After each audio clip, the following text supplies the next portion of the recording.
As principais informações de Curitiba e região a partir de agora. Vida News, com Luciana Pombo e Luiz Fernando Mussi. Muito boa tarde. Neste momento, 3h07. Está no ar o Vida News de hoje. Hoje é sexta-feira, dia 26 de abril de 2013. Eu disse sexta-feira e o Léo já começou a rir aqui. Orelha, né? Nossa, Léo. Dá um tempo, né? É bom dar um tempo às vezes. Boa tarde. Tudo bem, Lu? Tudo bem, e você? Tudo em paz, tudo Bom, certo. Agora melhor, Preparado. né? Preparado pra quê? Pro jornal ou pro fim de semana? Pra tudo. Vamos lá. E vamos lá. Hoje é dia de prevenção e combate à hipertensão e também é dia do goleiro. Por falar em goleiro, Léo, qual foi o melhor goleiro que você já viu jogar? Poxa vida, você me pegou nessa, hein? Não tava esperando. Eu acho que os goleiros da seleção brasileira sempre são grandes referências. O Tafarel fez algo que há 30 anos a gente esperava, né? É um grande goleiro também. Não dá para esquecer do Rogério. Vai que é tua, Tafarel. A gente lembra sempre, Não, né? tem, apesar do momento atual que vive, na minha opinião, já tinha que ter aposentado. Não dá para esquecer do Rogério Ceni, um grande goleiro. O Marcos, eu creio que o Marcos, na minha opinião, ele é um kit completo. Ele é um grande goleiro, ele é uma grande pessoa, um grande caráter. O Marcos, eu acho que é a minha referência em goleiro. É o cara que eu mais admiro no gol, assim. Bom, meus ídolos sempre foram os goleiros, por mais estranho que pareça, no Atlético Paranaense sempre foram os goleiros. E eu tenho dois ídolos que eu gostaria de registrar aqui, o Roberto Costa, que pra mim foi o melhor goleiro que eu já vi jogar, e o Ricardo Pinto, pela emoção toda que ele passou pra gente nos jogos do Atlético Paranaense. Eu tenho certeza que o Ciro Júnior também vai pensar mais ou menos por aí. Ciro Júnior, boa tarde. Boa tarde, Lu, Léo. Sem dúvida nenhuma, dos goleiros que o Léo citou ali, o São Marcos, para mim, também é o goleiro mais completo que eu vi jogar. Não posso falar do Leão, goleiros, né? do Leão, que eu não vi jogar, por exemplo, o Leão. Sempre foi excelente, mas eu não cheguei a acompanhar ali em ação. Mas no goleiro, nacionalmente falando, para mim, o São Marcos foi o melhor. E dos nossos clubes aqui, do Atlético, sem dúvida nenhuma, para mim, o Ricardo Pinto. No Curitiba, eu tenho muitos goleiros bons, mas eu vi o Rafael Camarota jogar, pra mim, goleiraço. O Jairo não tive o prazer de vê-lo, né? E no Paraná Clube, o Regis. Pra mim, são os goleiros dos nossos bem lembrado, aqui. Bem lembrado. Paraná sempre teve grandes. O Regis realmente teve grandes goleiros. O Marcos, que voltou agora para o Paraná Clube, também é um dos melhores goleiros da história do Paraná também. Vou mandar um abraço para os meus amigos goleiros, por favor, não? Eu tenho dois amigos goleiros, um faz parte da história do Curitiba, os dois fazem parte, né? O Gerson Dallistella, que foi campeão em 89 paranaense, ele era o terceiro reserva quando o Curitiba foi campeão em 85, ele era garoto, ainda já fazia parte daquele elenco. O Rodrigo Café, que formou-se no Curitiba, jogou na Bélgica, jogou fora do Brasil, joga hoje no Rio Branco, e os meus goleiros da minha pelada, né? Um abraço pro Lucão e pro Edu Portes, são os caras que aguentam a gente lá toda segunda-feira. Bom, então já que você mandou abraço, eu vou aproveitar também. Esses dias no Facebook, eu coloquei que o meu ídolo, um dos meus grandes ídolos, era Ricardo Pinto. E ele me chamou ali e disse: Luciana, pra mim é uma grande satisfação saber que eu sou teu ídolo, você nunca havia dito isso pra mim antes. Então eu disse através do Face e agora quero te mandar um abraço, Ricardo. Você, pra mim, é maravilhoso. Foi um grande goleiro. Marcou época, né, no Atlético E falar pro Ricardo Pinto, que se estiver nos ouvindo, pra atender o telefone, pra ser entrevistado pra gente aqui. A gente queria entrevistá-lo, aliás, era ele pelo Atlético Paranaense e o Gerson pelo Curitiba. Vamos ver se a gente consegue falar com um dos dois. E vou aproveitar o Dia do Goleiro pra te perguntar, ouvinte do Vida News, pra você, qual foi o melhor goleiro que você já viu jogar? Participe com a gente, o telefone é 3029-9290, o Facebook e o Twitter também estão à sua disposição e aqui no estúdio, ao nosso lado, já está um ouvinte também, o Thiago Lucina Faria, que antes de nós entrarmos no ar dizia que do Atlético Paranaense, para ele, o maior ídolo era também o Ricardo Pinto. Não sei se tem outro, hein, Thiago? Depois você nos conta e a gente traz aqui. 3h10.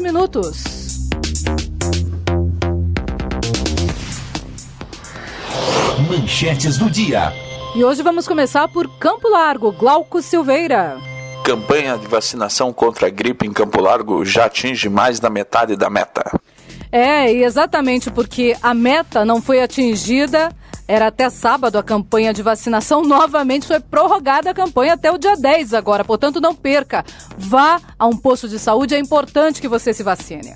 Vamos agora até Pontal do Paraná, o destaque vem de José Augusto Rodrigues. A Câmara vota em sessão extraordinária a PPA do município de Pontal do Paraná. Prefeito Edgar venceu com folga, placar de 9-2 em favor do executivo. Agora essa é uma historinha que eu vou contar a hora que a matéria do José Augusto Rodrigues soa para o ar. Porque o prefeito tinha minoria ali na Câmara de Vereadores e, de repente, para o PPA, o Plano Plurianual, ele teve grande maioria. Daqui a pouquinho você vai saber mais detalhes. E o presidente da Assembleia Legislativa do Paraná, o deputado Valdir Rossoni, foi escolhido como candidato à presidência do PSDB. O nome dele só foi definido na noite de ontem. As eleições da Executiva Estadual são neste domingo. O líder do governo na Assembleia, o deputado Ademar Traiano, também tinha interesse na presidência do partido, mas não recebeu o apoio dos colegas. Ainda sobre política, hoje o deputado Rubens Bueno está em Pontal do Paraná para fazer a prestação de contas do seu mandato. O deputado também vai aproveitar a oportunidade para conversar sobre a conjuntura da política nacional e a fusão entre o PPS e o PMN, que deu origem a uma nova sigla, o MD, que é o Partido da Mobilização Democrática. Ele está fazendo, neste momento, sua prestação de contas na Ciapar, que é a Associação Comercial e Industrial de Pontal do Paraná. Pela manhã, Rubens Bueno esteve em Guaratuba, no salão de uma sorveteria local, e às 11h30 da manhã ele esteve em Matinhos, na Câmara Municipal. Agora o destaque vem do esporte. Ciro Júnior. Final de semana decisivo. Domingo, saberemos quem será o adversário do Coritiba nas finais do Campeonato Paranaense. Também no esporte, agora quem traz as informações de Balsa Nova é Glauco Silveira. Campeonato Paranaense de Velocross neste final de semana agita Balsa Nova. Por falar em Balsa Nova, o município pode fazer parte da rede integrada de transporte coletivo da Grande Curitiba. Uma solicitação para integração foi feita pelo prefeito da cidade durante a reunião realizada com a ASOMEC, que é a Associação dos Municípios da Região Metropolitana. De acordo com a entidade, essa definição só vai sair depois da licitação do sistema prevista para o final do ano. O município de Balsa Nova fica aqui, 60 quilômetros de Curitiba.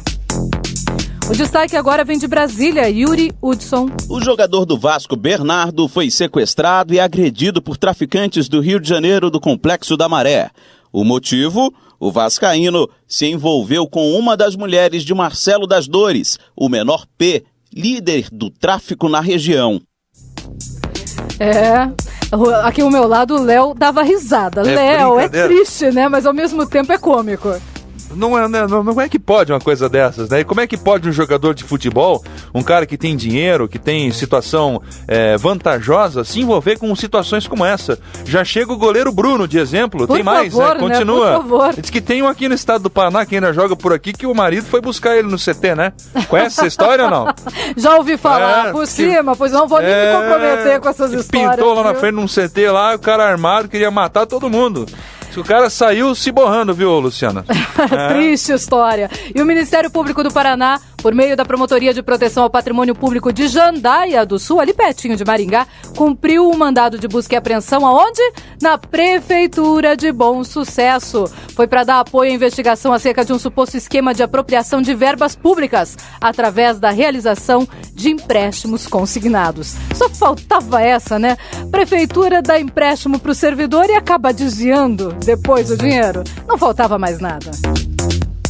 Investigadores do núcleo de Foz do Iguaçu da DENAR, que é a Divisão Estadual de Narcóticos, comandados pelo delegado William da Rocha Assunção, prenderam em flagrante na noite de ontem Yaneide Coromoto Games, de 39 anos, por tráfico de drogas. A acusada é venezuelana e estava embarcando na rodoviária internacional de Foz do Iguaçu com destino à cidade de Londrina, quando foi abordada pelos policiais, que acabaram localizando preso ao corpo dela 2 tabletes de crack de aproximadamente 400 gramas.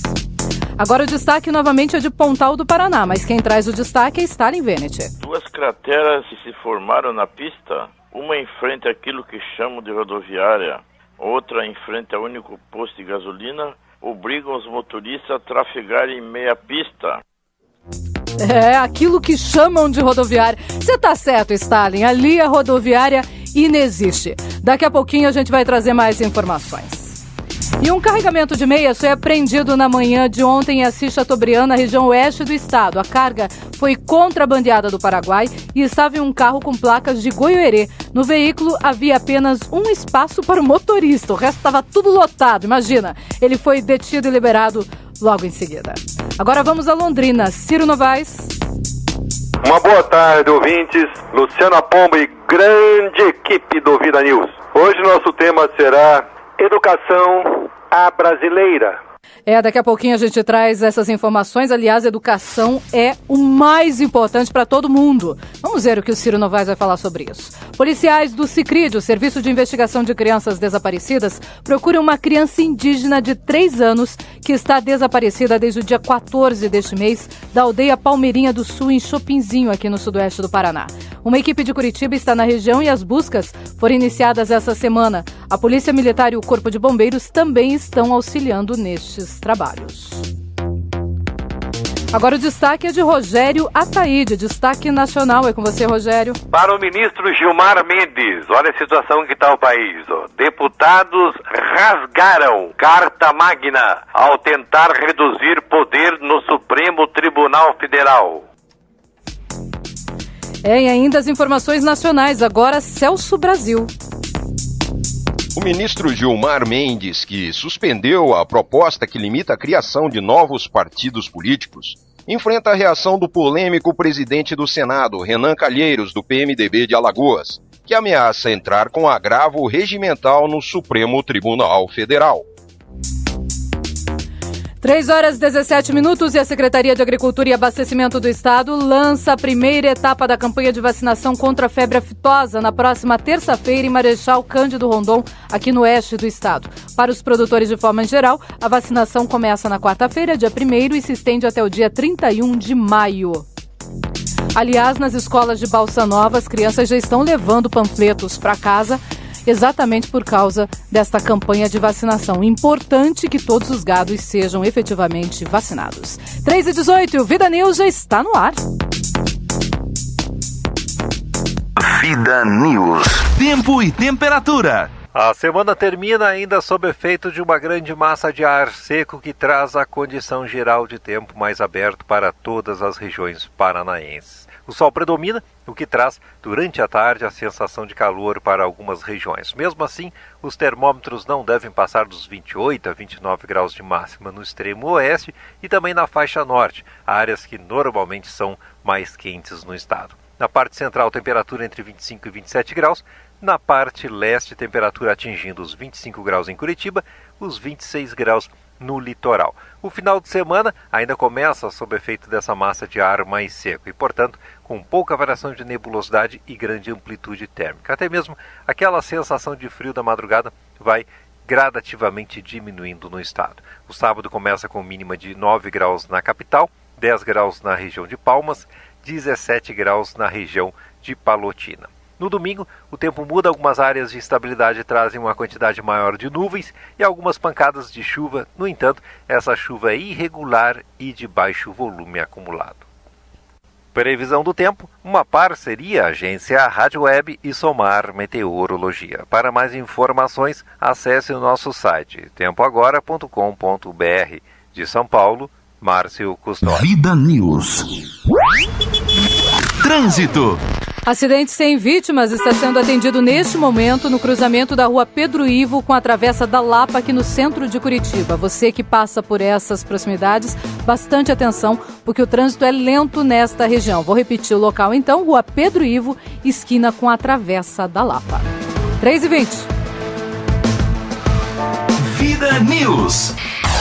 Aeroportos. O Aeroporto Internacional Afonso Pene, também os aeroportos Internacional de Foz do Iguaçu, Governador José Richa de Londrina, Silvio Nami Júnior de Maringá e Adalberto Mendes da Silva de Cascavel estão todos abertos neste momento para pousos e decolagens e operam visualmente.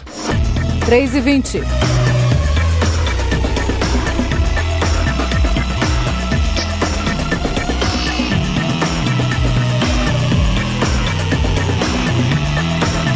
Vida News. Ouvinte Vida. Bom, e hoje eu estou perguntando para você, ouvinte da Rádio Vida, qual o melhor goleiro que você já viu jogar? De preferência do seu time do coração ou então algum outro que você já tenha visto jogar no Brasil ou até fora do Brasil. O Rogério Ataíde, nosso colaborador, ele disse que o Banks, que jogou na seleção da Inglaterra na Copa de 70. Para ele, foi o melhor goleiro do mundo. Não teve goleiro igual até ele até os dias de hoje. É o que diz o Rogério Ataíde. O Glauco Silveira brinca. Ele diz o seguinte: 3 dias seguidos são meus dias. Dia do escoteiro, agente de viagem e agora goleiro. E dá risada. E daí ele diz: o grande goleiro para mim foi Altevir, do Clube Atlético Paranaense. Bem lembrado também, um grande goleiro, um grande professor de goleiros hoje em dia. É verdade. E outras participações aqui, o Roberto Macedo diz que o melhor goleiro que ele já viu jogar foi ele mesmo. Ah, tá. Olha, Roberto, campeão, quero te ver jogar, moço. Manda o DVD pra nós, então, que nós vamos te vender. Quem sabe você faça muito sucesso Vamos ainda. negociar você com o Barcelona. O Osmar Silveira diz o seguinte: fora do Brasil, Banks foi o melhor, concordando com o Rogério Ataíde. No Brasil, Jairo, Leão, Marcos, Tafarel. Além de, claro, como o Roberto Macedo disse, eu também sou um excelente goleiro, diz o Osmar Silveira. Bom. O Osmar Silveira diz que ele foi um goleiraço nos tempos de escola. O Nelo Morlotti, ele diz que foi o Zete, o melhor goleiro que ele viu jogar até hoje. Bom também, bem lembrado. O Marcos Brock também concorda que foi o Tafarel, o melhor goleiro que ele já viu jogar. O Célio Silveira, ele é coxa branca, diz que foi o Rafael. Eli Siqueira, londrinense, diz que foi o Neneca. O Neneca, desculpa, deixa eu arrumar aqui, né? Ele vai brigar comigo. Wilson Rodrigues, também do coxa, diz que foi o Rafael. Melhores goleiros, você também pode participar com a gente, 3029-9290, ou então nas redes sociais. Participe. Qual foi o melhor goleiro que você já viu jogar? 3h22. Crônicas. Já faz muito tempo, temos percebido falhas na educação brasileira. Alunos chegam ao ensino médio sem saber interpretar um texto. Aspectos culturais e sociais contribuem para esse problema. A escola torna-se ponto de encontro para uma grande variedade de coisas. Namoro, amizade, zoação. Mas raramente é vista pela juventude como um lugar onde se estuda e se prepara para a vida. Portanto, podemos dizer que a desvalorização do conhecimento em nossa juventude desvaloriza também a função social do professor. Outra situação que requer definição da política pública é a remuneração do salário dos professores. Os dados do IBGE dizem que, considerando profissões com nível de formação equivalente, o magistério é aquela que oferece os piores salários. Faltam bibliotecas, laboratórios de ciência e de informática em grande parte das escolas da rede pública da educação básica. Metade dos professores lecionam em escolas sem bibliotecas. 4 em cada 5 atuam em escolas sem laboratório de ciências. E 3 em cada 4 professores estão em escolas que não possuem laboratório de informática. A ausência de recursos didáticos é diferente entre as regiões. E isso, é claro, dificulta o aprendizado. E aí acontece a decadência da escolaridade e vem daí o que dizem que a escola pública não presta. Não é interessante, é claro, aos nossos governantes, uma população intelectual que tem um senso crítico ao analisar o governo. Hoje, nossa juventude, em conjunto com pessoas pouco esclarecidas e de parcos recursos, é usada como massa de manobra de governantes populistas. A maioria acha a política uma coisa chata e, consequentemente, não se interessam nem um pouco. As consequências foram vistas nas últimas eleições, quando candidatos sem quaisquer qualificações foram eleitos. Por isso também tão poucos investimentos na educação. Temos a obrigação de pensar mais na educação no Brasil. Temos que cobrar uma educação de qualidade, pois pagamos impostos excessivos para termos acesso a serviços públicos de qualidade. O problema educacional também vem da mentalidade de nossa sociedade, que não dá valor ao professor e, consequentemente, ao conhecimento. Estamos de olho. Aqui, Ciro Novaes. Me aguardem. Vida News. E hoje nós estamos perguntando para você, ouvinte da Rádio Vida, quem foi o melhor goleiro que você já viu jogar. Eu tenho aqui algumas participações. O Henrique diz que foi o Fernando Praz e em boa fase ele catava todos os pênaltis, diz ele. O Gui Mikoski, ele diz que foi o Pantera do Coxa. O Jairo, né? Você viu jogar? Não, Lu. Eu peguei final dessa geração aí, que foi a mesma do Rafael Camarota, né? O Rafael Camarota herdou o gol do Jairo. O Jairo ficou reserva aí do Rafael nos últimos tempos, eles davam uma revezada, e aí que veio o Gerson nessa geração seguinte. Ok. O Júlio Rodrigues também diz que para ele foi o Fernando Praz. Você também pode participar, lembrando que o nosso telefone é o 3029-9290 ou pelas redes sociais. O Glauco Silveira só brinca aqui porque ele viu que participou com a gente também, Osmar Silveira, e ele diz que a família dele é uma família de goleiros, que ele já viu vários goleiros bons. Por exemplo, o Osmar Silveira, o Glauco Silveira e o Alim Chaim Filho. Aliás, Alim Chaim, um grande abraço para você. 3h27, intervalo e já voltamos. Vida News volta já com Luciana Pombo e Luiz Fernando Mussi. Vida News. Giro de reportagem. E começamos por Pontal do Paraná. Depois de apresentarem mais de 40 emendas, preste atenção, vereadores acabaram retirando as emendas do projeto do PPA, o Plano Plurianual de Pontal. Quem traz as informações? José Augusto Rodrigues. Boa tarde, Luciana Pombo. Boa tarde a todos. A Câmara Municipal de Pontal do Paraná votou ontem à tarde, em sessão extraordinária, o Plano Plurianual, a famosa PPA. A votação seria normal, não fosse os vereadores terem apresentado 49 emendas, e 9 deles, através de ofícios padrão, viu, Luciana Pombo? Retiraram as emendas na última hora, as emendas ao projeto da PPA. Outro detalhe que chama a atenção é que apenas a vereadora Nega manteve suas emendas, mas não foram aprovadas. O prefeito Edgar Rossi acompanhou em loco a votação e venceu com folga. 9-2 foi o placar. Apenas a vereadora Nega e o vereador Oséias votaram a favor da emenda que garante dotação orçamentária para o pagamento do vale-refeição do servidor público municipal no ano que vem. Mas essa emenda também não foi aprovada. Por isso, na cidade, a maioria dos vereadores é taxada da turma. José Augusto, de Pontal do Paraná, para o microfonão potente, líder em audiência, da 92,9. Segue daí, Luciana. Vida News. Pois é, José Augusto, que absurdo, hein, essa história? Ou seja, os vereadores colocam emendas ao plano plurianual. Isso significaria, pelo menos na prática, significaria que eles acreditavam que o plano tinha algumas deficiências e que precisava ser melhorado. E daí, em cima da hora, com a pressão do prefeito lá, eles retiram. No mínimo, muito estranha essa atitude dos vereadores lá. E por último, também dizer que os servidores acabaram se dando mal, porque os vereadores negaram a dotação orçamentária para o vale-refeição dos servidores. O prefeito estava lá. Será que os servidores fizeram sua parte? Também estavam lá para pressionar esses vereadores? São as perguntas que eu deixo aqui no ar. Vamos agora à informação de Brasília. O jogador do Vasco acabou tendo problemas, foi espancado porque estava namorando uma mulher de traficante. Acompanhe os detalhes com Yuri Hudson. O jogador do Vasco, Bernardo, foi sequestrado e agredido por traficantes do Rio de Janeiro do Complexo da Maré.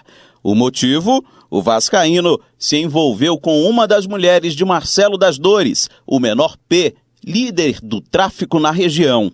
Bernardo foi flagrado com Dayana Rodrigues por bandidos da favela da Maré, aliados de menor P. Por isso, o jogador e a mulher foram levados para uma casa na favela e foram deixados nus, amarrados, torturados com choques elétricos e espancados. Dayana levou ainda 7 tiros nas pernas. O caso só foi divulgado na noite desta quinta-feira, dia em que Bernardo informou ao Vasco sobre o crime. O diretor, Renê Simões, confirmou o acontecimento e disse que falou com o atleta. A polícia recebeu a informação de que Bernardo estaria com outros 2 jogadores quando foi pego pelos traficantes. Há rumores de que o zagueiro do Fluminense, Wellington Silva, interveio a favor do jogador Bernardo, do Vasco, evitando que ele sofresse ainda mais agressões. O Wellington teria argumentado com os traficantes que, se o jogador morresse, a favela teria uma unidade de polícia pacificadora no dia seguinte. Bernardo está em recuperação de uma lesão no joelho e tem cirurgia marcada para o dia 1º de maio. A previsão é de que ele só retorne aos gramados no fim do ano. O caso está sendo investigado pela polícia. Agência Rádio Web, com informações de Brasília, Yuri Hudson. Vida News. Por falar em jogador, hoje eu estou perguntando para você, ouvinte da Rádio Vida, qual o melhor goleiro que você já viu jogar em todos os tempos? Hoje é dia de goleiros, do goleiro, se você ainda não sabe, se você não ouviu o começo do programa. Então participe com a gente. O Sérgio Vieira, ele é paranista, ele ligou pra gente aqui contando que para ele foi o Luiz Henrique, o melhor goleiro que ele já viu jogar. E ele até lembrou que a mulher dele acabou morrendo no estádio, numa partida de futebol, teve um mal súbito vendo o goleiro jogar. Portanto, um excelente goleiro, na opinião do Sérgio Vieira, Luiz Henrique.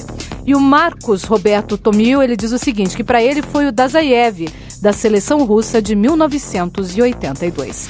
Participe também, nosso telefone 3029-9290 e as redes sociais, Facebook, Twitter, estão à sua disposição. 3h35 e a campanha de vacinação em Campo Largo atingiu 50% da meta. Acompanhe os detalhes com Glauco Silveira.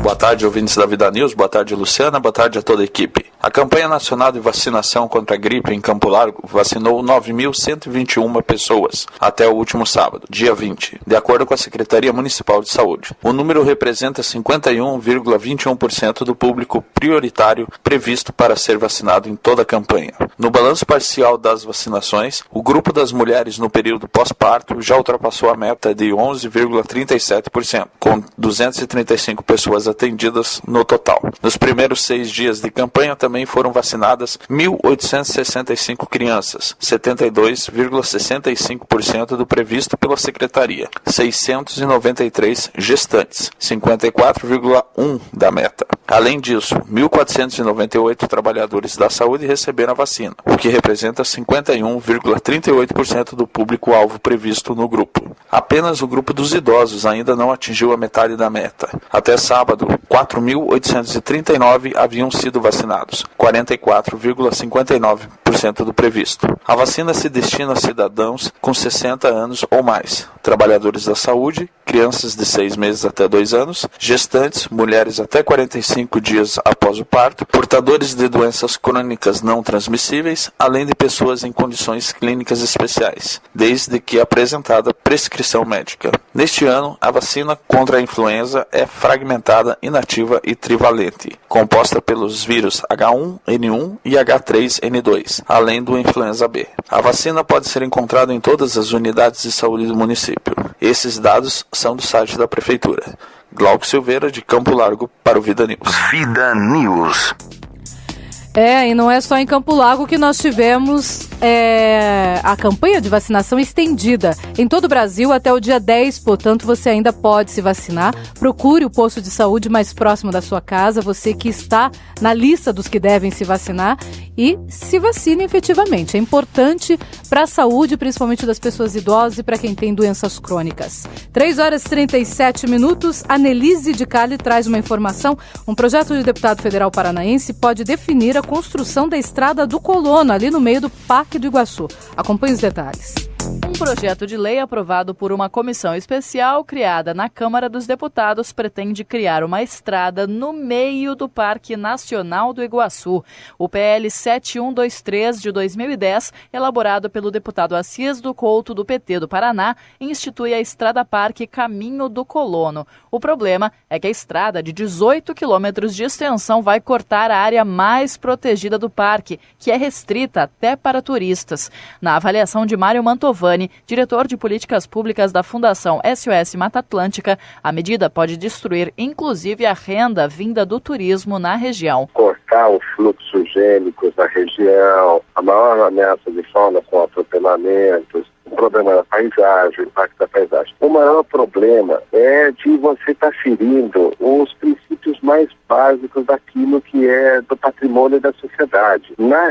Nesse caso, especificamente, do Parque Nacional do Iguaçu, é um patrimônio de todos os brasileiros e mundial. O Ministério do Meio Ambiente está acompanhando o projeto. Em congresso realizado em 2011, o Instituto Chico Mendes de Biodiversidade se posicionou contrário ao PL, mas não conseguiu barrar a aprovação. O órgão administra os 12 tipos de unidades de conservação existentes no país. O PL em tramitação cria um 13º tipo inspirado na Estrada Parque norte-americana. Segundo Mantovani, o PL não cria uma Estrada Parque, mas uma estrada dentro do parque. A pressão que tem que ser feita agora é para todo cidadão procurar aquela pessoa que votou, o deputado federal que você votou, para dizer, olha, eu não quero colocar sob ameaça um parque como esse. Nós queremos que esse parque fique protegido. O relatório final do PL segue agora para a mesa da Câmara, onde fica por 5 sessões antes de ser encaminhado ao Senado.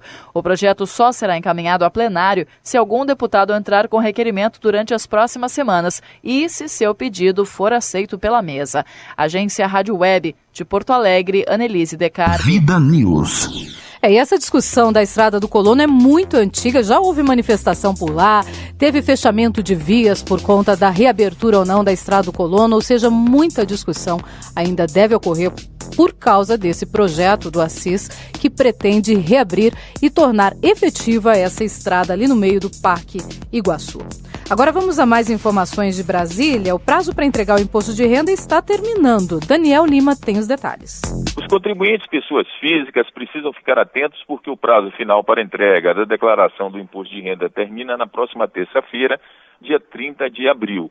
As declarações podem ser enviadas pela internet ou entregues em disquetes de computador nas agências da Caixa Econômica Federal e do Banco do Brasil localizadas no país. O programa de computador gerador da declaração está disponível na página da Receita Federal na internet. Para transmitir a declaração é preciso instalar também o ReceitaNet, que pode ser baixado no mesmo endereço. Neste ano, pela primeira vez, será possível enviar também as informações por meio de tablets e smartphones, que têm os sistemas operacionais da empresa Google e da empresa Apple. Para isso, o contribuinte deverá baixar um aplicativo disponível na lojinha desses dois fabricantes.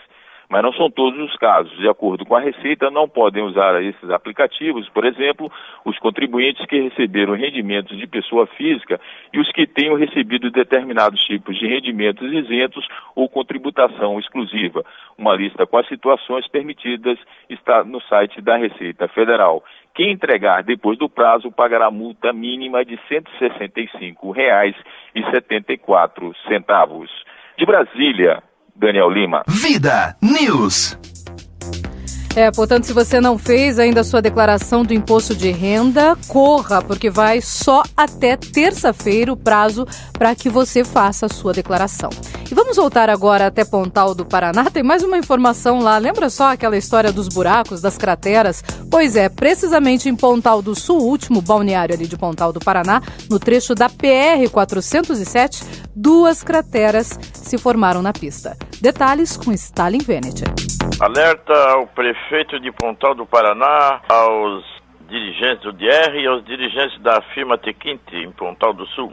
Precisamente em Pontal do Sul, no trecho da PR-407, 2 crateras que se formaram na pista, uma em frente àquilo que chamam de rodoviária, outra em frente ao único posto de gasolina, obrigam os motoristas a trafegar em meia pista, desviando dos outros carros. Como o trânsito está cada vez mais intenso por conta das obras da Tequinte, que constrói uma plataforma, o risco de acidentes é iminente. A própria empresa, com suas cargas subpesadas, pode ser a causadora desse transtorno e poderia colaborar para a solução do problema, que no decorrer do tempo pode tornar intransitável aquela área.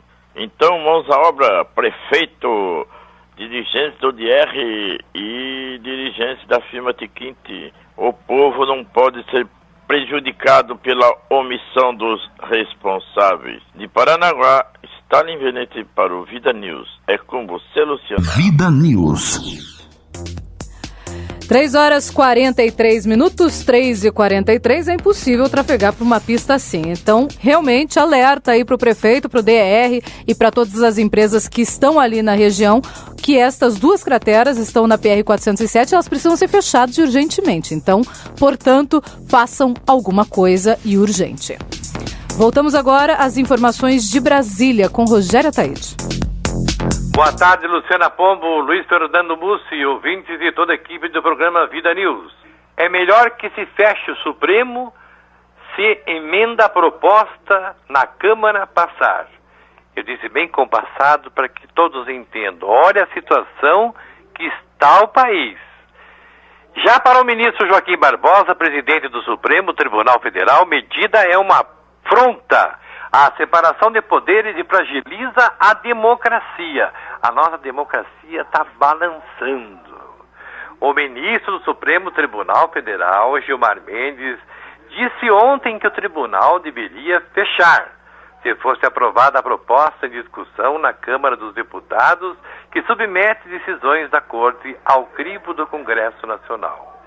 Numa votação simbólica e sem discussão, que eu já disse ontem, a Comissão de Constituição e Justiça da Câmara considerou legal a proposta de emenda à Constituição que obriga qualquer decisão do Supremo sobre súmulas vinculantes e leis inconstitucionais a ser ratificada pelo Congresso. A súmula é um mecanismo que obriga tribunais e instâncias inferiores a seguir decisões tomadas pelo Supremo sobre certos assuntos. Se um dia essa emenda vier a ser aprovada, é melhor que se feche o Supremo Tribunal Federal, afirmou o ministro Gilmar Mendes, que classificou como constrangedor o fato de a proposta ter sido aprovada pela CCJ. Onde está a Constituição Federativa do Brasil nessa comissão? Disse o ministro e acrescenta, é inconstitucional no começo ao fim, de Deus ao último constituinte. Eles rasgaram a Constituição Federativa do Brasil. Claramente o Congresso Nacional e a Câmara Federal estão se unindo numa coesão muito semelhante ao que o falecido Hugo Chávez usou na Venezuela para se perpetuar no poder, ou seja, enfraquecer o poder judiciário e o Ministério Público.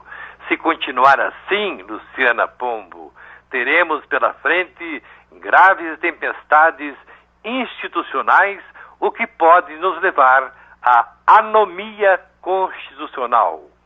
Brasil, quem não age não é. Rogério Ataíde para o programa Vida News. Vida News. Essa história ainda vai dar muito pano para a manga, digamos assim. Bom, agora há pouco, conte pra gente, Léo, como é que foi a informação. A gente trouxe aqui uma informação com relação ao jogador do Vasco, isso. Ele pelo Instagram de um amigo, postou uma foto, ele com um amigo também jogador, não sei dizer qual jogador, mas foi postado agora uma foto dele, falou que tá tudo bem, não foi espancado por ninguém, mas que ele realmente recebeu aí uma represália verbal. Uma pressãozinha, digamos assim. Falaram na orelha dele lá, contaram uma história então, o Yuri Hudson deu uma exagerada na matéria dele hoje. Então, é a versão que a polícia... Pelo menos a versão que ele tá dando agora. A versão da polícia é essa. Aí agora veio o Bernardo, falou que tá tudo bem com ele fisicamente, tá tudo tranquilo. Porque o Yuri disse que ele não ia poder jogar até o final do ano. Então, prestando atenção aqui na matéria dele. Não, mas esse aí é o problema que ele tem no joelho. Ele teve uma lesão no ligamento e vai ser operado. Não teria sido agravado. Não tem nada a ver com esse fato, com essa ocorrência. Então tá tranquilo. Mas o que acontece com o Vasco da Gama, hein? Coisas do, né? Sempre aconteceram, aliás, né? Parece uma coisa. Pode, né? Ah, louco. Bom, por falar em esporte, deixa eu aqui fazer a nossa pergunta do dia. Hoje é com relação ao goleiro. Hoje é dia do goleiro e eu perguntei pra você qual o melhor goleiro que você já viu jogando em todos os tempos. O Lucas Machado diz que foi o goleiro Diego, foi o melhor que ele viu jogar até hoje. O Júlio Rodrigues manda aqui um torpedinho pra gente, dizendo que ele elogia a voz da apresentadora e eu vou mandar um abraço para ele, um abraço Júlio Rodrigues e também para o Jefferson Silva que está na escuta com ele. O professor Morozinski diz que o melhor que ele viu jogar foi o Valdir Pérez. O ciclista ao vivo aqui no Twitter diz que o melhor goleiro, pela emoção que nos proporcionou, diz ele na Copa de 94, foi o inigualável Tafarel. É a opinião aqui do ciclista ao vivo. Eu tenho uma dúvida do ciclista ao vivo. Ele tuita pedalando, será? É uma boa pergunta, hein, ciclista? Parar, a gente fica pensando mesmo, cada vez que vem esse Twitter escrito aqui, ciclista ao vivo, a gente fica pensando, esse ciclista tá lá pedalando. Encosta aí porque é perigoso. sem tá tweetando e escrevendo mensagem já é perigoso, imagina. Já imaginou? O Rick Paranista diz o seguinte: oi, Lu, pra mim o melhor goleiro da história do Paraná Clube é o Regis. E o pior, sem sombra de dúvidas, foi o Mauro, que até gol do goleiro adversário levou. Essa é bizarra, ele lembra assim com tristeza. Eu até fiquei sentindo o que ele tá sentindo do outro lado. Foi contra o Avaí na ressacada isso, né? Já pensou? O goleiro cobrou tiro de meta, não, ele jogou a bola pra cima, chutou, o vento assoprou a bola e foi pro gol, Luciano. Você viu isso ou não? Não lembro dessa. Não, eu não quero nem lembrar. Você já pensou? Eu vou ter que procurar no YouTube só pra ver essa, Rick. Eu não sei quem tem mais azar, o Vasco da Gama ou o Paraná Clube. Só acontece com o Paraná Clube essas coisas. O Nilson Saciotti, grande amigo, um abraço, Nilton. Ele diz que pra ele foi o Manga, sem dúvida nenhuma, o melhor goleiro, principalmente final Atletiba. O Nilton é um amigo coxa, muito querido. Vamos frisar que o dia do goleiro é o dia do aniversário do Manga. Foi instituído em 1976, Lu, no dia 26 de abril de 76. Na ocasião, o Manga foi bicampeão brasileiro pelo Internacional aos 39 anos. Foi um grande goleiro que passou aqui pelo Curitiba, fez história. O Sandro Guiz, ele diz o seguinte: o Desaev era um goleiraço, o Desaev era da Rússia, mas ele diz que ele lembra muito do Paf, goleiro belga. Ele diz que o cara pegava até pensamento, é o que diz o Sandro. O Paulo César Timan, ele diz o seguinte: Manga do Inter de Porto Alegre e do Curitiba, Andrada do Vasco, Marcos do Palmeiras e da Seleção Brasileira, Desaev da Rússia de 82, Roberto Costa do Atlético Paranaense na década de 80, Rafael Camarota do Curitiba e do Atlético da década de 80 e tantos outros, diz o Paulo César. Ele tá ouvindo a gente, hein? Tá ouvindo, tá ouvindo. Um grande abraço, viu, PC? Pessoal da CBN lá, todo mundo, Bruno. Ciro Júnior também quer mandar um abraço ali pra ele. Vai lá, Ciro. Audiência qualificada, né? Paulo César Timan, né? O coordenador de esporte CBN, estudou comigo grande na faculdade. Grande amigo. Gente finíssima. E o Roy Merson Pencal diz que belga ele prefere o da Copa de 86. Prud'homme. Exatamente. Você também pode participar rapidinho, 3029-9290, ou pelo Facebook ou pelo Twitter. Vamos agora às informações de Celso Brasil. O presidente do Senado, Renan Calheiros, do PMDB de Alagoas, disse que vai entrar com agravo regimental no Supremo Tribunal Federal contra a liminar dada nesta quinta-feira, 25 de abril, pelo ministro Gilmar Mendes, que, defendendo um direito democrático, suspendeu a proposta que limita a criação de novos partidos políticos. Afirmou Renan, abre aspas, o papel do legislativo é zelar por sua competência. Da mesma forma que não interferimos no judiciário, não aceitamos que o judiciário influa nas nossas decisões. Fecha aspas. Não interferem no judiciário. Apenas querem eliminar esse poder e torná-lo submisso ao Congresso.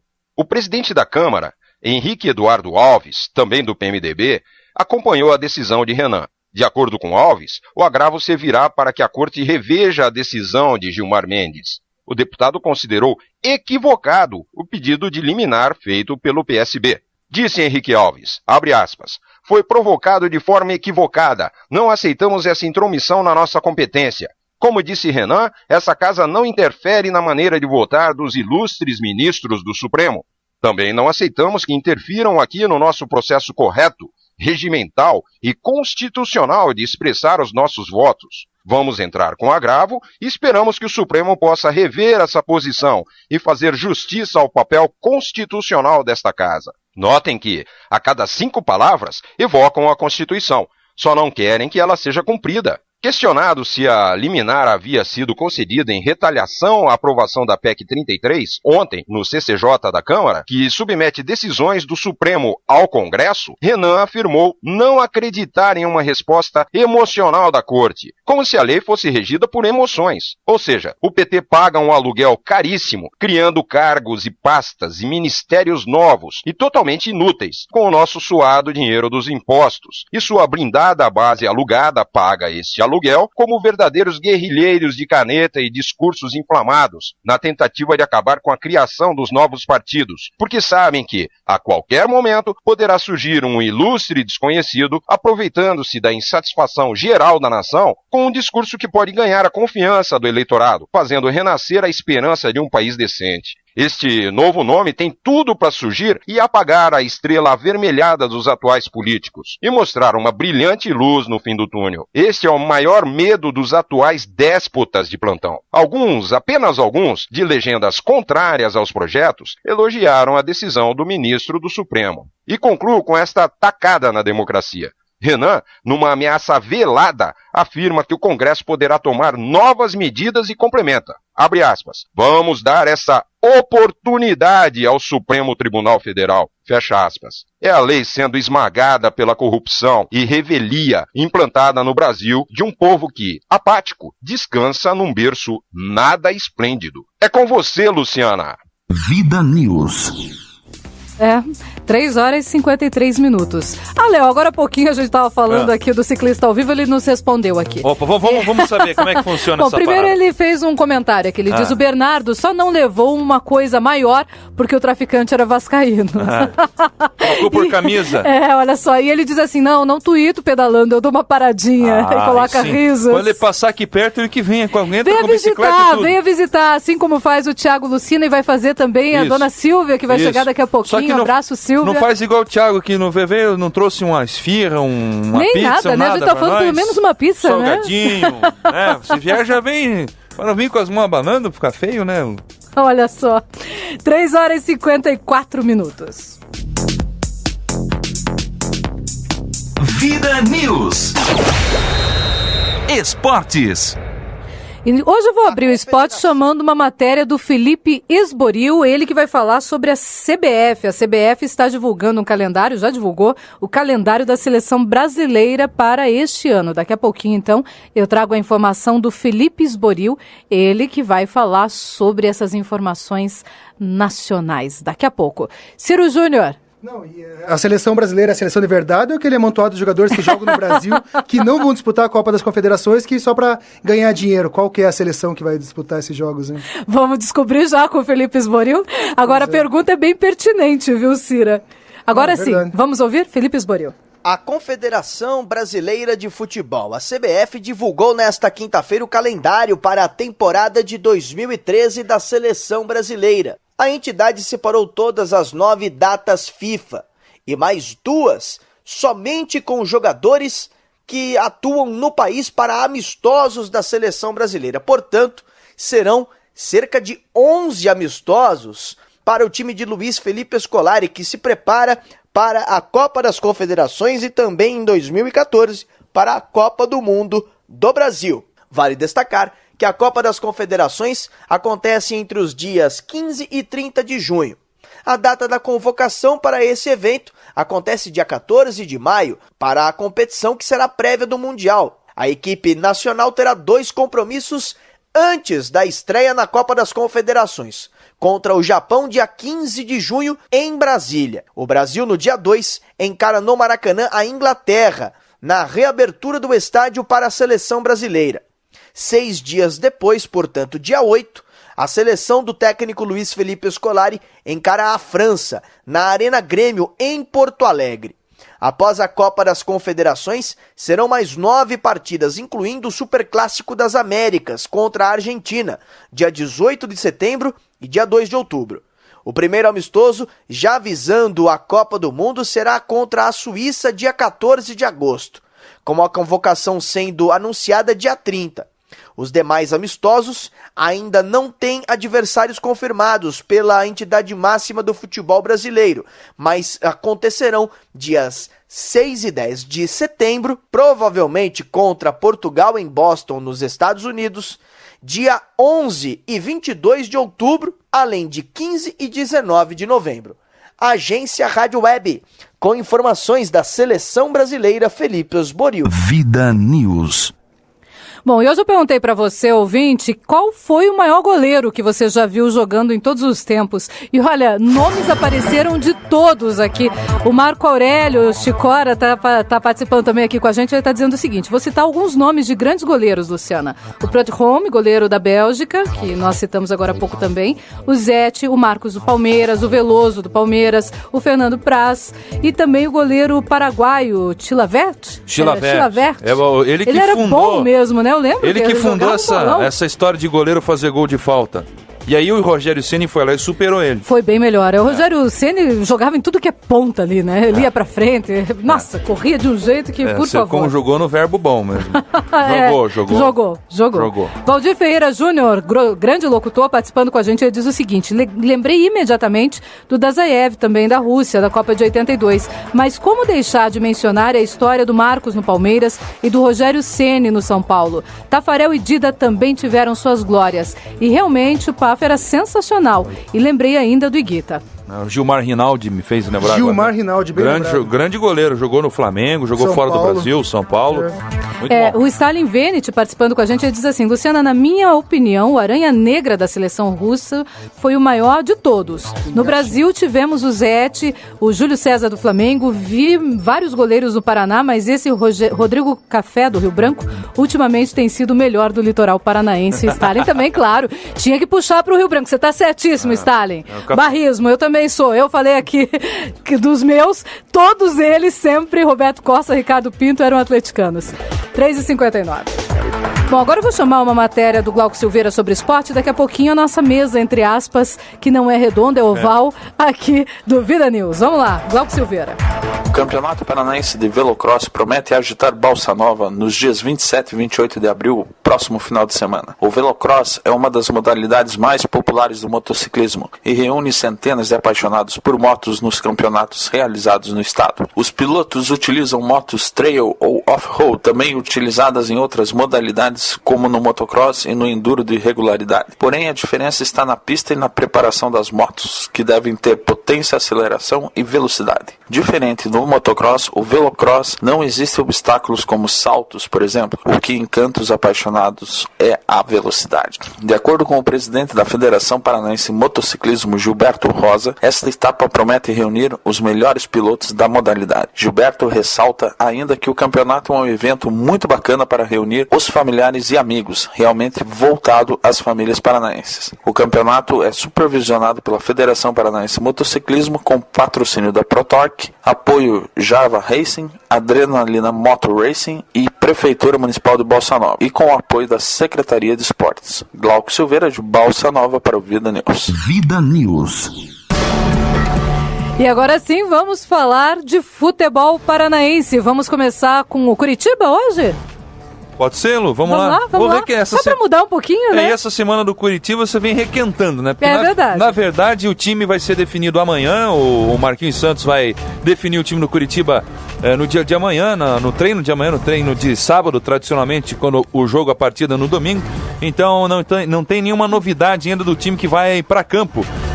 Já estão à venda aí os ingressos para a partida que acontece no domingo, frisando para o torcedor aí, a partida começa 3:10 da tarde, padrão, né? Não só essa partida do Curitiba, que o Curitiba enfrenta o Londrina dentro do Couto Pereira, mas todas as partidas dessa última rodada acontecem no mesmo horário, explicando para o torcedor que é para evitar o favorecimento de uma equipe saber o resultado final da outra, né? E essa é uma partida fundamental para esse campeonato. Importante. Atlético Paranaense e Operário, a partida muito importante. Curitiba e Londrina, que acontece no Couto Pereira, são as duas partidas mais importantes desse campeonato, que define quem vai ser o adversário do Curitiba.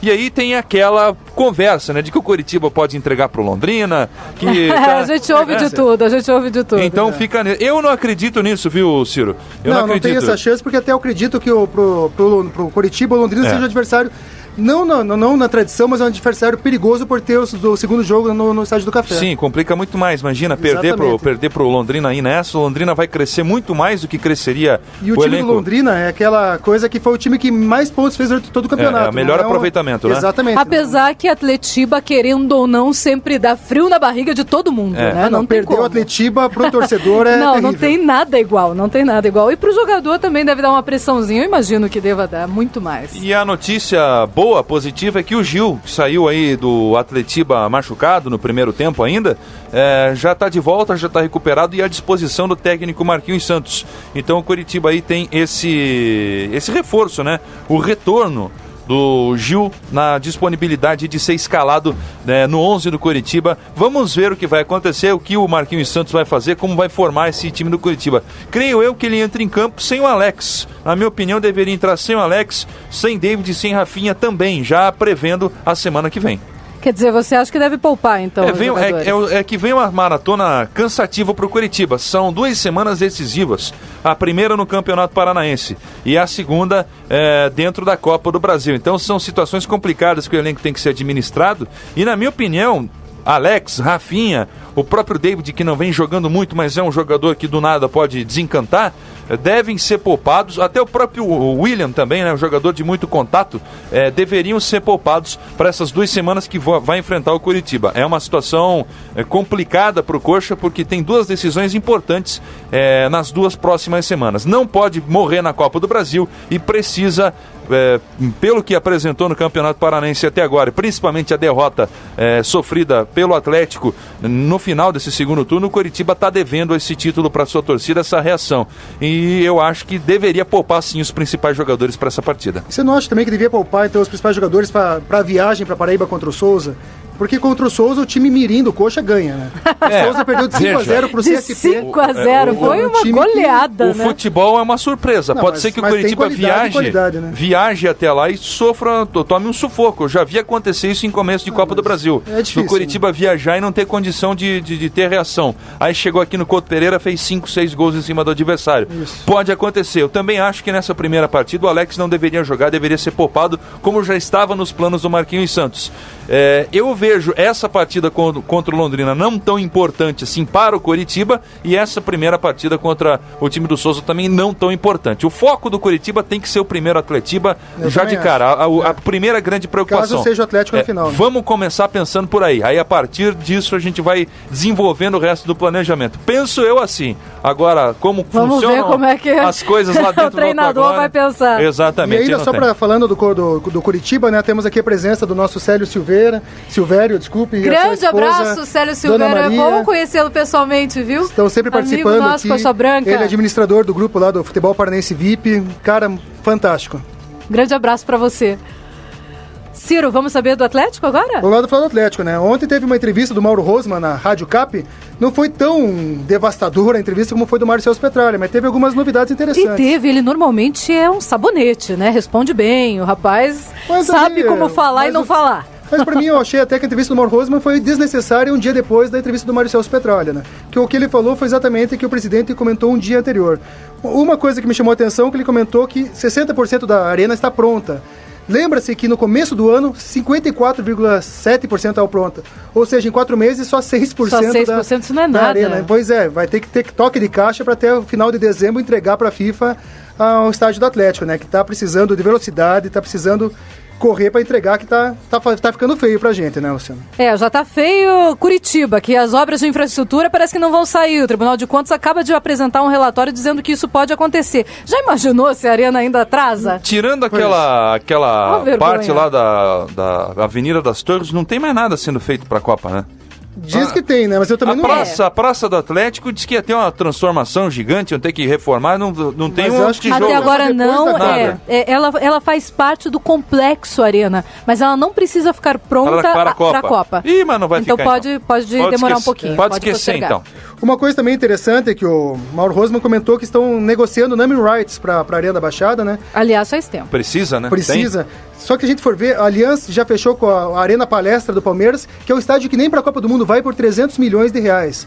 A Arena Fonte Nova também já fechou com a Itaipava, 100 milhões de reais. São 20 anos, né? São 20 anos do Palmeiras, 10 anos da Fonte Nova. E o Atlético ainda, que vai ser um estádio de Copa do Mundo, que nem a Fonte Nova, ainda está na engatinhando. E o engraçado disso tudo é que o Atlético foi o primeiro a conseguir ter o name rights do Brasil inteiro. Que era Arena na época. Exatamente. Né? Exatamente. Como é que agora, fazendo parte de uma Copa do Mundo, ainda tá demorando, tá engatinhando? E última informação do Mauro Rosman, que o Atlético vai estrear contra o Fluminense no dia 25 de maio com um uniforme novo, um uniforme prontinho, tudo novo, vai estrear com roupa nova, Luciana. Bom, o professor Morozinski, ele está comentando aqui o que a gente está dizendo, ele está dizendo, oba, estão falando do Atlético Paranaense no Vida News, tomara que a Arena fique pronta. Não, a Arena vai ficar pronta. Vai ficar, pode ficar tranquilo, professor, vai. Com atraso ou sem atraso, vai ficar pronta para a Copa do Mundo, vai estar lá Curitiba como sede da Copa. E segue a Umbro no Atlético. A Umbro tem contrato até o final de 2014 Legal. com o Atlético, né? É o segundo contrato de fornecedor esportivo mais antigo do Brasil, o primeiro é a Adidas com o Fluminense, o segundo é a Umbro com o Atlético Paranaense. Aliás, um excelente contrato para o Atlético. Sem dúvida nenhuma, né? O Atlético está bem próximo, Luciano, você perguntou do Rômulo, o Atlético está bem próximo com o acerto com o Rômulo, que é o artilheiro do Campeonato Baiano. O Rômulo que já deu entrevista lá no site Bocão News, dizendo que já está quase tudo certo com o Atlético Paranaense e a tendência que o Atlético adquira 70% dos direitos do jogador. O atleta tem 23 anos e vai custar aos cofres atleticanos R$1 milhão. Se confirmar, vai ser uma excelente contratação. O Atlético está precisando de atacantes, que infelizmente Marcelo, Marcão não são jogadores para disputar a primeira divisão. E ele com o Ciro, com o Douglas Coutinho, o Crislão, acredito que vai ser um bom quarteto para o Atlético imagina brasileiro. Ciro e Douglas Coutinho jogando juntos. Para mim vai ser um bom ataque. Vai ser um grande ataque. E agora, lembra que comentamos ontem dos ingressos do Atlético e Operário, que seriam só em Ponta Grossa? E aí, mudaram? Mudaram. Viva! Parece que eles estão ouvindo o Vida News. Parabéns, diretoria. Antes tarde que nunca, então já está sendo comercializado na Arena da Baixada os ingressos pro jogo Atlético Operário, R$80 o ingresso inteiro, R$40 o meio ingresso. São apenas 850 ingressos, corra, que o seu atleticano está mobilizado, eles vão correr lá, vão comprar todos os ingressos. Que até que horário hoje? O horário comercial até 6 da tarde, amanhã também a partir das 9 da manhã. Isso já vai estar sendo vendido. Portanto, já sabe, acorde cedo e vai para lá antes de trabalhar, para não perder, né? Apesar que amanhã é sábado, muita gente não trabalha. Não teria cabimento o torcedor sair daqui e ir lá para ver se tem ingresso. Na dúvida, imagina quanto que vai gastar de gasolina e pedágio. E uma boa notícia para o torcedor atleticano, eu achei fantástica a notícia, um levantamento da Pluriconsultoria, que foi um estudo feito pela Gazeta do Povo, e mostrou que o Sub-23 do Atlético foi valorizado nesse Campeonato Paranaense em 84%. E isso confirma aquilo que nós estávamos comentando, eu e você aqui esses dias. Que o planejamento foi espetacular feito, da atual presidência. O meia Marcos Guilherme, de 17 anos, foi o mais valorizado, e o segundo mais valorizado foi o Douglas Coutinho, de 19 anos. Aqui o Glauco Silveira está dizendo que a informação que saiu hoje na imprensa local é que a Arena vai ficar pronta só no início de 2014. O Petralha falou isso, né? O Paulo Rink, quando veio aqui, falou que tem um contrato com a FIFA que pode entregar até março de 2014. Apesar de que a FIFA estava dizendo que queria até o final desse ano. A FIFA está fazendo pressão. A FIFA está fazendo pressão, está na dela. A própria FIFA, pelo que eu já vi em declarações, dá como limite 31 de dezembro. Isso. Ponto. Exatamente. Aí que tá, sem exceções. Mas querendo ou não, existe mesmo um contrato que foi assinado, na época em que eu estava lá, eu acompanhei, ele foi assinado e ele dava mesmo até março. Agora, se foi depois ratificado, se foi mudado, isso eu não sei. Pois é, Paulo Rink garantiu que tem um contrato que está assinado, firmado, reconhecido em cartório, que até o final de março. Bom, e o Paulo Rink é o atual presidente da comissão que está avaliando a Copa do Mundo lá na Câmara Municipal. Exclusividade pra gente até, né? Ok, tem alguma informação do Paraná, Ciro? Tem, o Paraná Clube, então, foi efetivado o Ednelson, né? Os mais antigos lembram de Ednelson, baita lateral esquerdo, fez o gol do título em 91 do Paraná Clube, quando ganhou do Curitiba de 1-0. Ele é o técnico para esse jogo contra o Paranavaí. Vai jogar com o time totalmente júnior, o time da casa. Parabéns, Ednelson, isso aí. Não tá dando certo com os medalhões, vamos jogar com a meninada mesmo. Hoje, às 9 da manhã, ele fez um treino coletivo pronto, já praticamente confirmou o time com Wendel, Neto, João Antônio, Bianor e Gilton, Borges, Dudu, Júlio César e Wellington, Carlinhos e Aymen. O torcedor paranista mais antenado vai ver que apenas o Gilton e o Carlinhos, que estavam jogando todas as partidas anteriores com o Toninho Cecílio, que vai jogar agora. O Aymen passeou nesse time principal também por um tempo, né, no começo do campeonato. Começou, mas daí não estava nem ficando nem no banco depois, né? Ok. Nada de treinador? Tem algumas especulações, assim, mas nada certo. Nada oficial. Do Xavier, o treinador do Mojimirim. Só que se trazer, né, do Xavier, olha, sinto muito, né? Vamos... Tchau e benção para Pensar grande, né? Tem que pensar grande. Atualizando aqui, os papagaios já me contaram aqui, que realmente a intenção do técnico Marquinhos Santos é poupar o William e também o Alex nesse domingo. Então, pelo menos os dois já serão poupados. E eles serão poupados não pelo cansaço, pelo que eu entendi, é pelos cartões, né? Eles estão pendurados, então, para evitar qualquer problema no futuro. Dois. Os dois estão pendurados, então não vão estar enfrentando o time do Londrina nesse final de semana, que é uma decisão sensata, na minha opinião. Ok. Tô recebendo aqui, nossa, que saudade de você, Eliane Moreno, grande prazer em vê-la. A Eliane está aqui, também está aqui a Silvia Lucina, prazer em vê-la. Silvia, um grande abraço para você. Neste momento, 4h12. Vida News. Entrevista. Bom, no Brasil, um dos grandes problemas que tem assustado principalmente os homens é a calvície. Aqui no estúdio para conversar com a gente sobre este assunto está o médico Leandro Ribeiro Mauro. Leandro, doutor, muito boa tarde, é um prazer recebê-lo aqui. Boa tarde, obrigado. Existem estudos que comprovam que cada vez mais o brasileiro está se preocupando com a questão da calvície? Bom, as estatísticas de cirurgia plástica são claras, né? O número de homens que fazem cirurgia plástica hoje é muito grande, a proporção já aumentou para mais de 20% a 30% em cirurgia plástica. E a segunda cirurgia, né, mais praticada pelos homens é a cirurgia de transplante de cabelo. É a segunda? Qual que é a primeira? Seria a lipoaspiração, né? É mesmo? Já hoje os homens estão se preocupando com a lipoaspiração. Com certeza, o homem hoje está se preocupando muito com a estética, virou um hábito comum do homem já, né? Quando que dá para dizer que começa a ficar preocupante para o homem a questão da calvície? Quando começam a cair os primeiros cabelinhos, eles já se preocupam ou não? Essa é uma questão muito subjetiva, né, Luciana? Eu acho que a hora preocupante é quando o homem se vê no espelho e sente e já não se gosta mais. Não se gosta mais, sente que não tem mais a identidade que tinha quando tinha aquele cabelo, quando era mais novo. Porque o cabelo ele dá o formato ao rosto. E quando vai caindo, principalmente no homem, ele vai indo para trás, essa linha de cabelo frontal, né? E vai tirando o formato do rosto. Isso faz o homem perder a identidade. E para alguns é um pouco. Qualquer coisinha já sente diferença e para outros nunca. Eu conheço tem homens que acham que fica lindo. Ficam lindo. Eu nunca encanaria com isso, assim. Não? Não. Eu conheço gente que encana. É fácil falar que não encanaria quando tem uma vasta cabeleira, né? Não, mas agora, né, meu amigo? Os homens aqui o meu pai, quando era jovem, tinha cabelo que nem eu. Agora tá carecão. Então, o tempo vai passando para todo mundo. Chega uma hora... Não, eu já aproveitei os bastidores, já fiz uma consulta particular. Olha aí. Eu falei pro Ciro que eu ia chegar aqui e ia dizer pro doutor, olha, doutor, eu gostaria de saber algumas coisas aqui pro Ciro Júnior que tá com vergonha de perguntar. Não, mas ele já fez a consulta particular ali. Já. Bom, eu vou perguntar pro senhor, então, com relação aos homens, muitos deles são vaidosos, mas pensam que não conseguem ter condições financeiras para fazer uma cirurgia capilar. E aí o que eles fazem? Eles pegam um cabelo lá de trás e colocam lá pra frente. Fica ainda pior. Com toda certeza, esteticamente horrível. Pentei o que mullet, dá pra fazer? Pentei o mullet pra frente, assim. Exatamente, que é uma coisa linda. É o que a gente chama do comb-over, né? Deixa crescer de um lado e joga por cima. Isso mesmo. Bom, cada um tem sua escolha estética. Eu, pessoalmente, acho que é melhor aceitar a calvície do que tentar disfarçar com o que não tem. Quanto à questão financeira, eu acho que isso é... O paciente, o cliente tem que discutir com o médico, vai ter que ver em qual a... Se tem vezes, tem como fazer em vezes, coisas assim. Quanto a parcelamento, cada médico vai ter que conversar com o seu paciente, isso é algo... Não tem como eu explicar como cada um faz, é diferente entre um e outro. Financeiramente, o paciente tem que se preparar, porque é um procedimento estético, os procedimentos estéticos, os planos de saúde não cobrem, claro. E tem que estar preparado para fazer uma cirurgia estética, né? A cirurgia estética ela é uma cirurgia que vai demandar um dinheiro que não é o principal, né?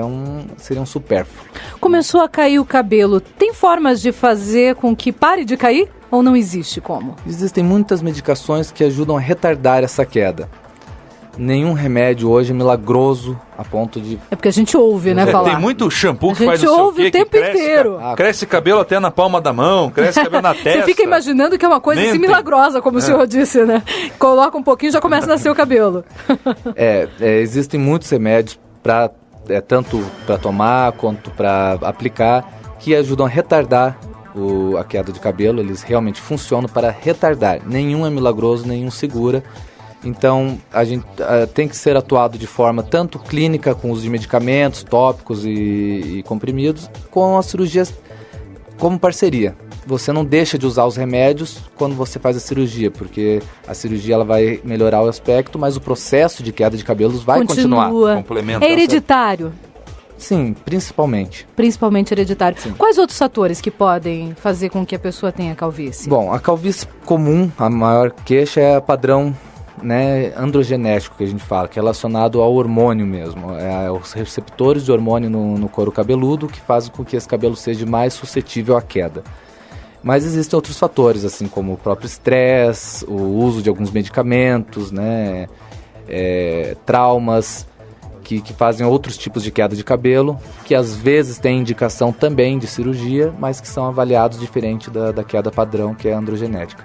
Quer dizer, o estresse ele pode ajudar também a provocar a calvície. O estresse pode ajudar... Um monte de coisa, né? Pelo jeito, né? É o organismo inteiro da pessoa. Ciro quer fazer uma pergunta, Ciro. Finasterida funciona, doutor?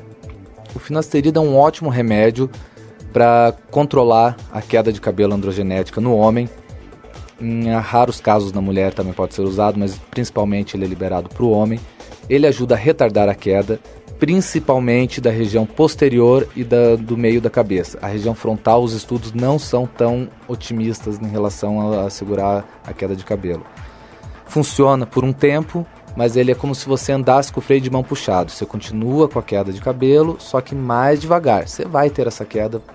Vai acabar acontecendo. Em vez de aos 30, talvez aos 40, ou talvez aos 50, dependendo do caso. Bom, como é que funciona a cirurgia? Bom, a cirurgia, ela funciona basicamente com o conceito de que o cabelo que a gente vai tirar de uma região mais existente vai durar por mais tempo na outra região. Você veja no homem, que é o principal exemplo, quando ele fica muito careca, ele continua com aquela... como se fosse uma ferradura de cabelo em volta da cabeça, né? Na região posterior e nas laterais. Esse cabelo é um cabelo que é comprovadamente mais resistente à ação dos hormônios masculinos. Então nós vamos retirar uma quantidade de fios ali, através de uma faixa com pele e tudo. E as novas técnicas hoje que são utilizadas para o transplante, essa faixa é levada a um microscópio. Nesse microscópio são picados os fios um por um. E são feitos furos um por um no couro cabeludo para colocar esses fios então ele fica bem natural, não fica aquela coisa que você olha e vê super que... natural. Inclusive a maior vitória que a gente está tentando atingir hoje, os médicos que praticam a cirurgia de transplante capilar, é que os pacientes saibam que as novas técnicas que são usadas hoje deixam um resultado muito natural. É porque antigamente você via de longe. Sim, que a pessoa tinha feito o implante. Hoje o tal do cabelo de boneca, é isso, né? A gente dizia que era de nylon, né? É que já foi usado também implantes, tanto que o termo correto seria transplante hoje, né? O implante de como era feito antigamente? Materiais não, né, materiais sintéticos, ele é menos natural ainda e dá rejeição. E hoje, com essa técnica do fio 1 a 1, o resultado é muito natural. E não dá rejeição, doutor? Não, porque você tira um fio de você mesmo, você só está relocando. Você tirando vai tirar de uma região e colocando em outra. Qual que é o período de recuperação? O período de recuperação da cirurgia é bem curto, em torno de 3 dias. A gente pede para evitar o inchaço, né, na face, e de 7 a 10 dias para tirar os pontos. Se o paciente não quiser que ninguém saiba, que é muito comum na cirurgia de transplante de cabelo, que ninguém sabe, tem pacientes que fazem até escondido da esposa, ou a esposa escondido Olha aí. Surpresa! Acontece. A gente pede em torno de umas 2 semanas. 2 semanas. Isso. Mulheres também procuram? Bastante. Bastante? Com essa nova técnica hoje que eu estou falando, que é no fio a fio, a gente está mudando bastante essa procura. Antes de 10 mulheres que procuravam para fazer uma consulta sobre queda de cabelo, 1 ou 2 se transformavam em cirurgia. Hoje, com as novas técnicas, de 10 que procuram, 8 podem virar cirurgias. Só que a cirurgia na mulher compreende alguns fatores diferentes que tem que ser explicados. Por exemplo? A queda na mulher não vai da frente para trás, mantendo aquela ferradura que nem no homem. A queda na mulher, ela cai em tudo. Ela diminui a quantidade do cabelo em todo o couro cabeludo. Então, a área que a gente usa para fazer o transplante, a área doadora, ela tem menos fios também. Então, se a mulher já está no estado mais avançado dessa queda, é uma cirurgia que vai dar um resultado muito pequeno, vai ter muito poucos fios para transplantar. Então tem que ser, no caso da mulher, o quanto antes, melhor. Quanto antes, ou é caso a caso. Tem mulher que cedo já tem o cabelo tão ralo que ela não tem como fazer cirurgia, mas tem que ser avaliada, claro. Ok, Ciro. Eu sempre comento que um dia eu vou fazer esse implante, isso é fato, e me falam o seguinte: Ciro, nem adianta fazer que o cabelo que você vai colocar vai cair de novo. Isso é mito?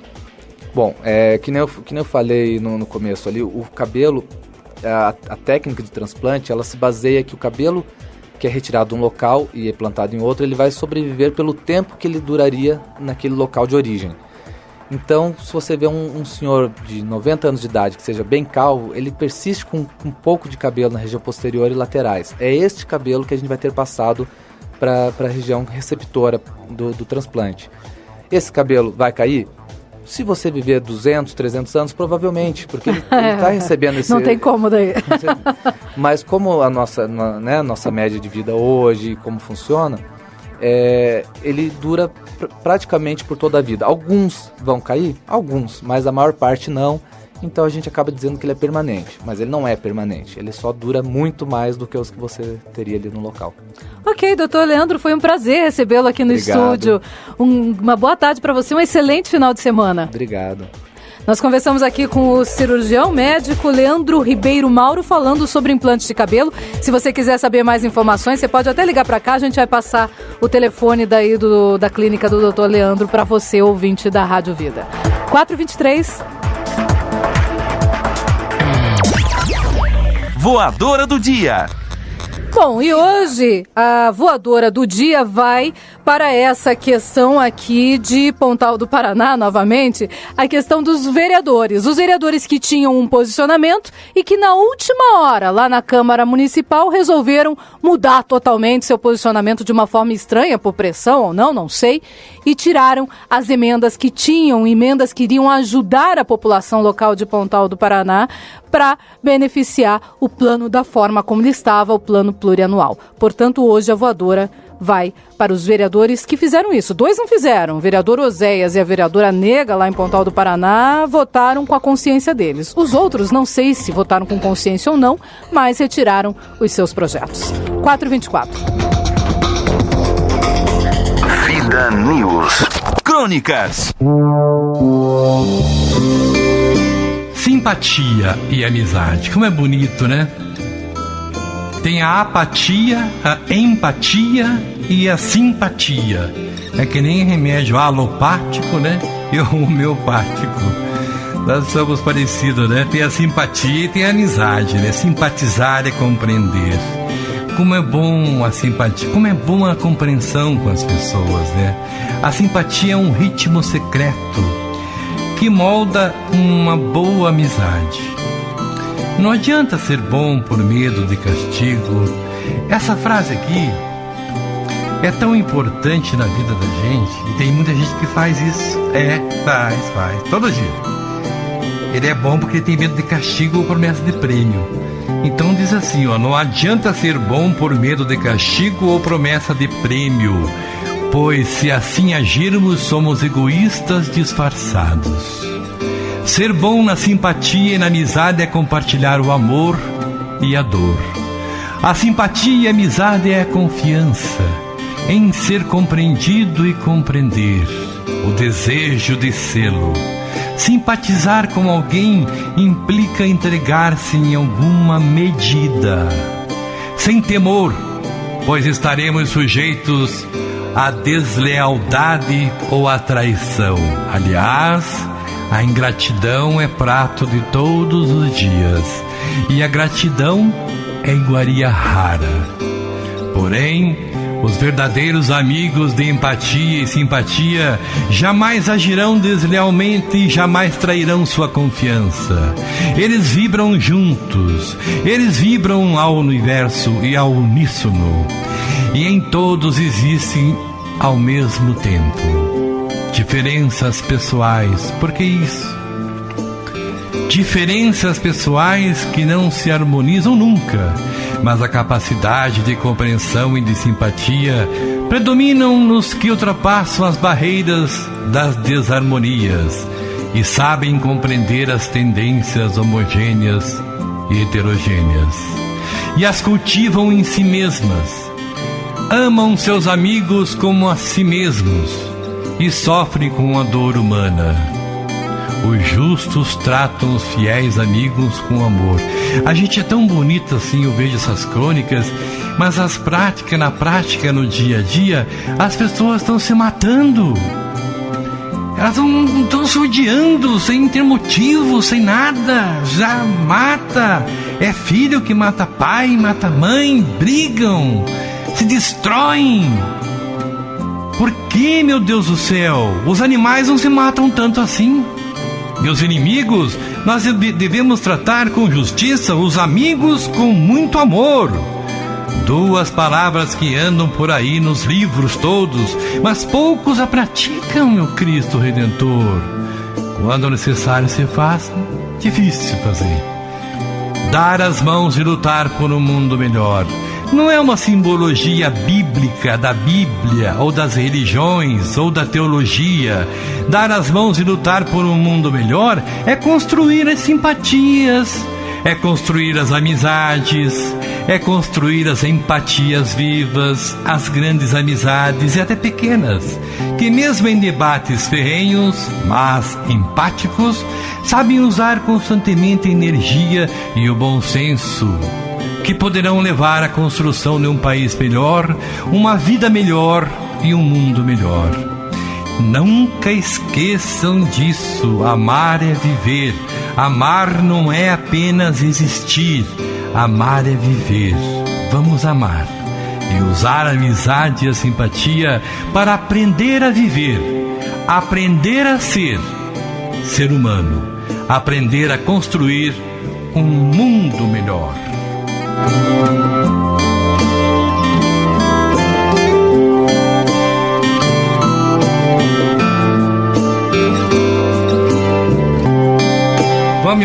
Vamos embora e vamos que vamos, porque chegou ao fim o programa Vida News.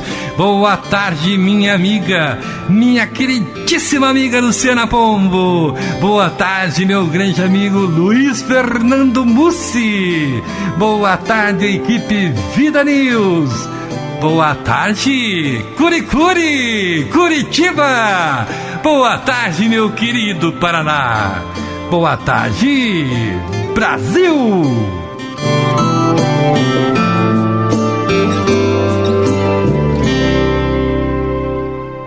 Vida News. Boa tarde, Rogério Ataíde. Vamos encerrar hoje o Vida News desta sexta-feira. Hoje eu perguntei para você, ouvinte da Rádio Vida, qual o maior goleiro de todos os tempos, na sua opinião, mas você tem que ter visto jogar, senão não vale.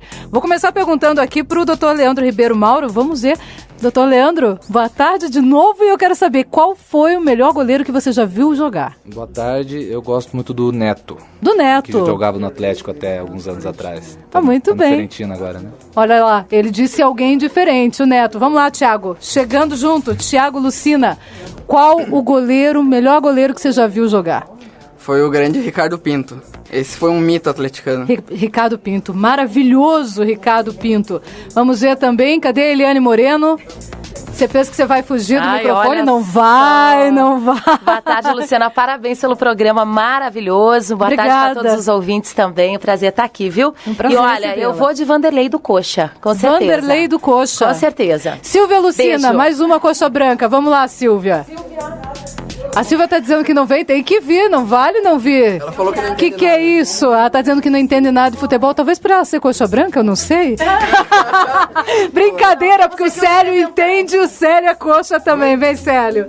Qual o melhor goleiro que você já viu jogar? Eu tenho que citar o Rafael Camarota, né? Não pode deixar de ser, né, o goleiro. Vários aqui até já citaram o Rafael. Sem comentários, né? Esse aí tá na história do clube. E qual é o nome da sua esposa? Maria, Dona Maria, senhora, qual o melhor goleiro que a senhora já viu jogar? Edson Bastos. Olha lá, viu só? Ela tem uma opinião formada. Silvia, você não vem? A Silvia não vem, não tem jeito, não consegui trazer de jeito nenhum. Ela é jornalista ainda. E olha que ela é jornalista, é verdade, boa lembrança. O professor Morozinski diz que também para ele um grande goleiro foi o Higuita. E tenho aqui mais algumas últimas participações. O Durval Gomes. O Higuita era bom, que ele era loucão. Eu gosto de goleiro doido, que se atira, se joga. Que faz de tudo, mas goleiro tem que fazer isso mesmo. O Durval Gomes Viana, atleticano, amigo meu, ele diz que acha o Yashin da antiga União Soviética. E a Francilise, ela diz que o Ricardo Pinto.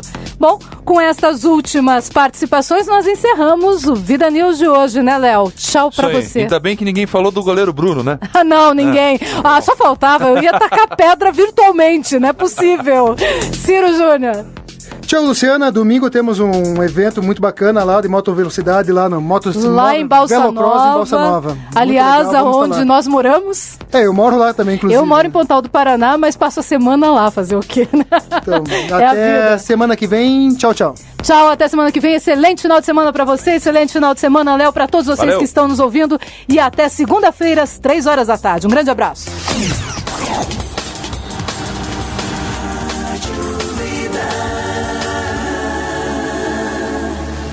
O parceiro a seguir apoia culturalmente a programação da Vida FM Sat. Fundação Exclusiva Educativa 92.9.